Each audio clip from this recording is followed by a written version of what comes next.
Before we continue, a quick reminder.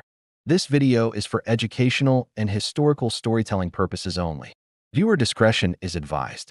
Now, have you ever heard a story so strange, so unbelievable, that it just has to be true? Today, we're diving deep into one of history's most fascinating and often misunderstood chapters. So, get comfortable, because you're not going to want to miss a single second of this incredible tale.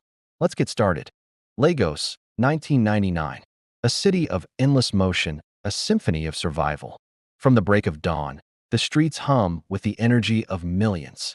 Yellow Danfo buses weave through traffic, conductors shouting destinations with a rhythm all their own. Traders arrange their wares, their voices a vibrant chorus calling out to passers-by. This was Lagos, a city where dreams were forged in the crucible of hustle, and where every day was a testament to the resilience of its people. Life moved fast, a constant, dizzying dance of ambition and struggle. But beneath the surface of this familiar chaos, a shadow was growing, unseen and unnoticed, in a place thousands passed every single day. Along the busy Oshodi-Isolo expressway, near the landmark known as Toyota bus stop, a story was unfolding that would soon grip the city with a cold, terrifying hand. A story that would make people question the very nature of the person standing next to them. This is the story of Clifford Orji. Before the headlines, before the whispers turned to shouts, he was just another face in the sprawling anonymity of Lagos. A man who had made his home under a concrete flyover, a place most people hurried past without a second glance. To the few who noticed him, Clifford Orji was a peculiar figure. He appeared to be a man of middle age, with a scruffy, unkempt beard and skin darkened by the relentless sun. Sometimes, he'd playfully chase after cars, earning a few coins or a piece of fruit from amused drivers. He was often seen talking to himself, a solitary figure lost in his own world amidst the roaring traffic. Market women nearby knew him as a harmless, if eccentric, man.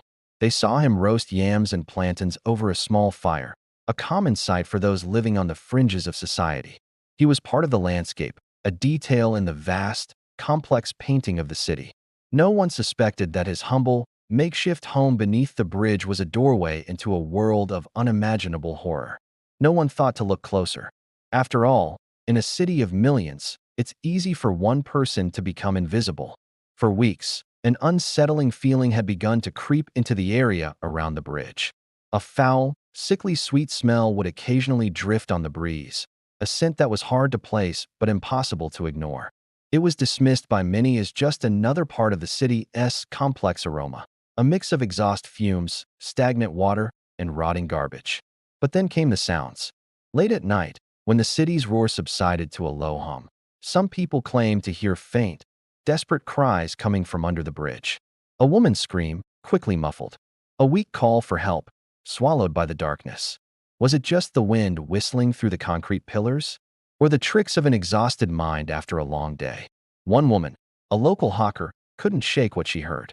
One evening, as she was packing up her wares, she heard a distinct cry, a sound of pure terror that made her blood run cold. It was different from the usual city noises. It was human. Terrified, she ran from the scene, but the sound haunted her. The next day, she gathered her courage and went to the authorities, her voice trembling as she recounted what she had heard. Her report was one of several that had started to trickle in, painting a disturbing picture of the man under the bridge. The whispers were growing louder. The strange man wasn't just eccentric. Something was deeply wrong. The police, initially skeptical, could no longer ignore the growing number of reports and the palpable fears spreading among the locals. A small team of officers was dispatched to the Toyota bus stop to investigate. As they approached the underpass, a crowd of curious and anxious residents began to form. Bus drivers parked their vehicles, and market women abandoned their stalls, their usual banter replaced by nervous murmurs. The air was thick with anticipation and dread.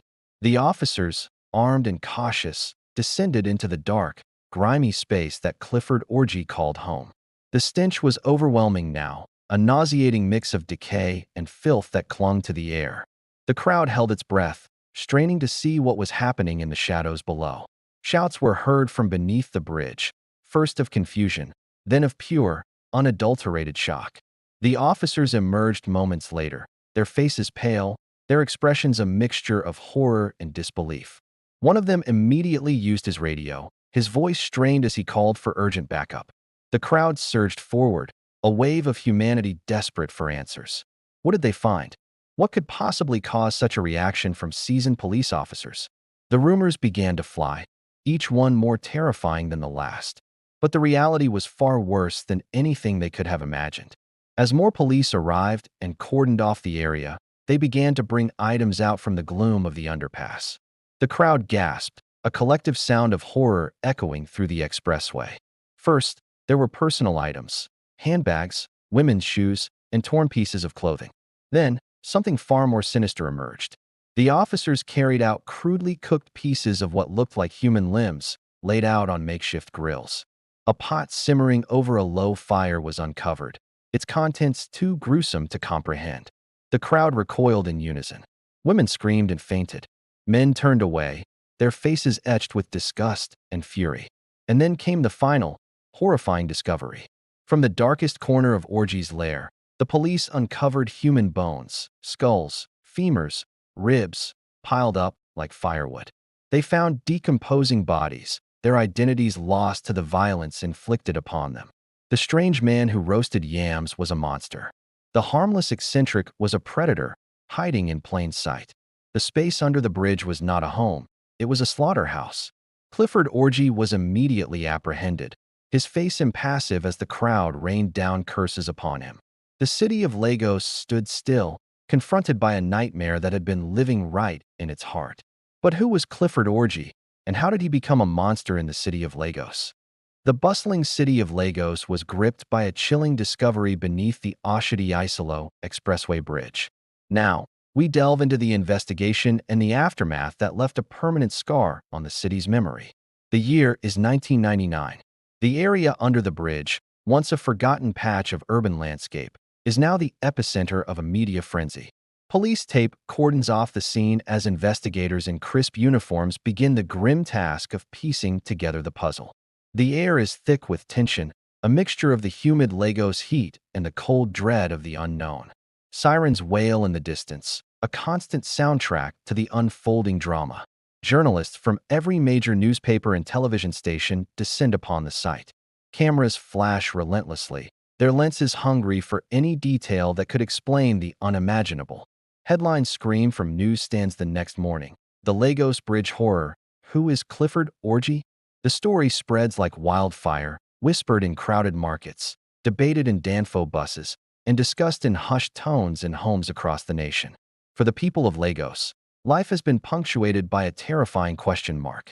At the center of it all is Clifford Orji himself, a man of about 40, with unkempt hair and a quiet, unpredictable demeanor. He is taken into custody, but his silence is a wall that investigators struggle to penetrate. Who is he? Where did he come from? Was he a lone actor, or part of something larger? Every question seems to lead to more questions, spiraling into a vortex of speculation and mystery.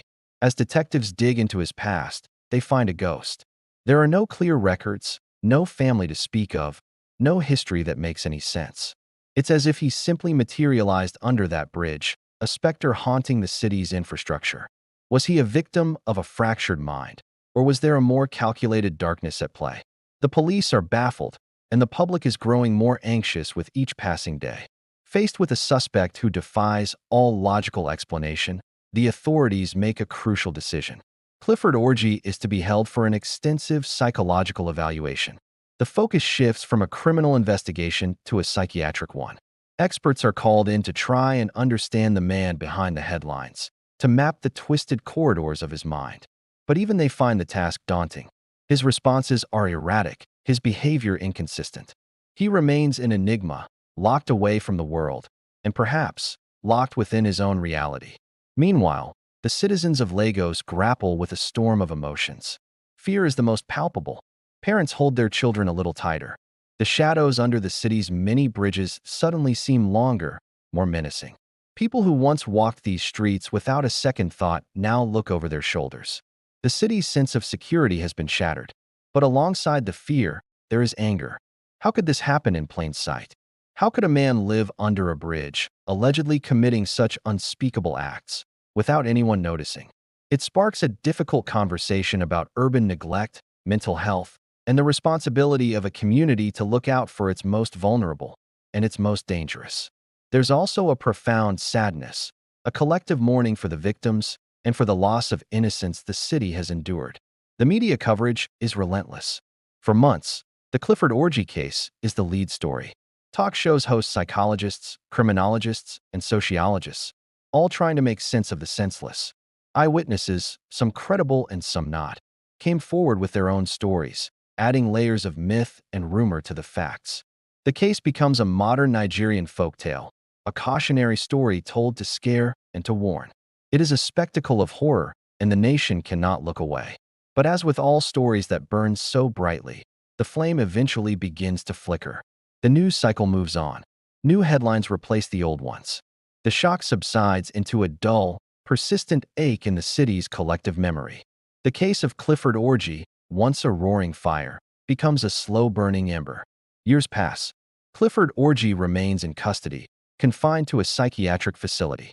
The man who once gripped a nation in fear slowly fades away. He never faced a real trial or got sentenced. He simply exists, a living ghost in the state's care, until his reported death in custody years later, which brings its own set of unanswered questions. The story never truly reaches a conclusion. There is no neat resolution, no final chapter that ties up all the loose ends. Instead, it leaves behind a void filled with speculation and uncertainty. Was he a madman? A ritualist? A scapegoat? We may never know for sure. The official records are sparse, and the man at the center of it all took his secrets with him. The Clifford Orji case serves as a dark mirror, reflecting the complexities of a megacity like Lagos, its vibrancy and its dangers, its communities and its forgotten corners. It's a chilling reminder that sometimes the greatest mysteries are not in distant lands or ancient tombs, but right beneath our feet, hidden in the shadows of the world we think we know. His story left behind far more questions than answers, a testament to the fragile line between reality and the unsettling mysteries that lie just beyond our understanding. Thank you for watching. If you found this story compelling, please consider liking this video and subscribing to our channel for more deep dives into fascinating historical events. Stay curious and stay safe.